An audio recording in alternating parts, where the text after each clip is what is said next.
Lying is wrong. Discuss. From the Oxford English Dictionary, a lie is an intentionally false statement, and to lie is the act of telling a lie. This definition only covers lying in respect to truth rather than to honesty. Honesty can differ from truth because the understanding of events depends on context and the knowledge of all facts. This is highlighted, when giving sworn testimony, by the oath to tell the truth, the whole truth, and nothing but the truth. Society's views on lying depend on a wide range of criteria, mainly based on concepts of morality. Whereas the court's views of lying are shaped by a much narrower set. The courts have to judge lies on the basis of principle and on the basis of consequence. There are few circumstances where the courts deem lying wrong in principle.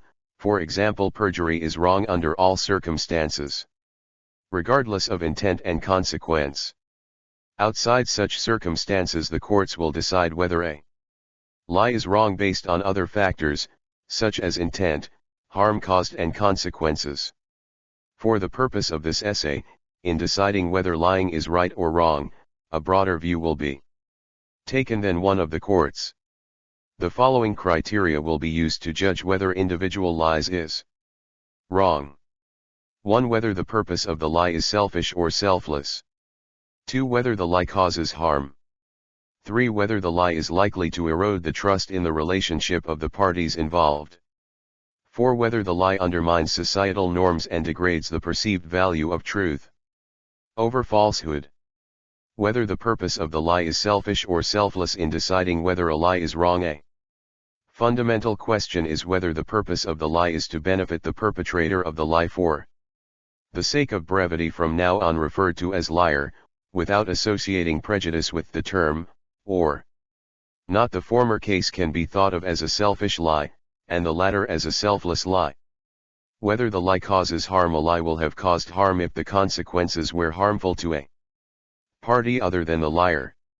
However, harm also occurs if the lie caused another party to take a different course of action, even if the consequences of the action were ultimately not harmful. This is important as it infringes on the other party's right to make an informed decision, as well as potentially exposing them to a level of risk that they may not have intended to take. Whether the lie is likely to erode the trust in the relationship of the parties involved. This is probably of less interest to the courts than it is to wider society, and its concept of morality. In making a moral case, society accepts that trust between parties is essential to existing in an ordered society, and it is disadvantageous to the parties, as well as immoral in principle, when such trust is eroded. Whether the lie undermines societal norms and degrades the perceived value of truth over falsehood. Once again, although this factor has a significant effect on society, it is of less interest to the courts. The cumulative effect of lots of lies between individual groups in society potentially has a wider effect in changing the norms of society and the perceived value of truth over falsehood. This can change the nature of society and the way it functions to the detriment of all. An example being the changing nature of U.S. politics, where alternative facts are now seen as a viable political tactic. Whereas in the past being dismissive of precise truths would be a disqualifying factor for a candidate.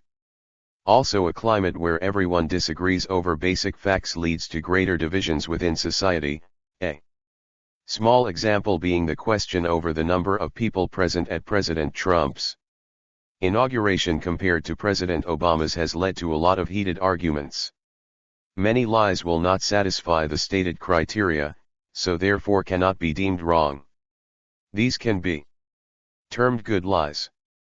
One example might be complimenting someone's cooking even if it was not good. This would be a good lie according to the stated criteria, because the intent is selfless, to avoid the cook feeling disheartened.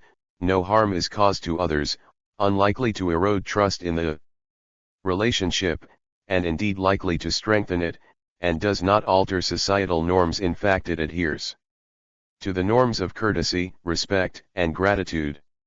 Another example is that of lying to save innocent life, as happened during the Holocaust, when many Christians claimed Jewish children as their own, in order to protect them. Considering the criteria, the lie is selfless, and does not harm anyone. Although it does erode trust between liar and those lied to, this is negligible compared to the good it does. The lie also reinforces the societal norm that lying to save innocent life is a virtue. In deciding the general question whether lying is wrong, we have to consider the number of good lies compared to wrong lies, and the total overall effect of all the good lies compared to that of the bad lies. It can be argued that the total number of good lies told by an individual party, or indeed society as a whole, exceeds that of the wrong lies. Consider how frequently one may tell a good lie as a matter of courtesy, compared to wrong lies. Taking only this point of view, it is possible to argue against the statement that lying is wrong. However, in general, most good lies tend to be inconsequential, in that any good they do tend to be quite minor. On the other hand, wrong lies tend to have quite significant consequences. For example, fraud, which has very great consequences on individual parties and society as a whole. From this perspective, it is possible to argue that lying is wrong.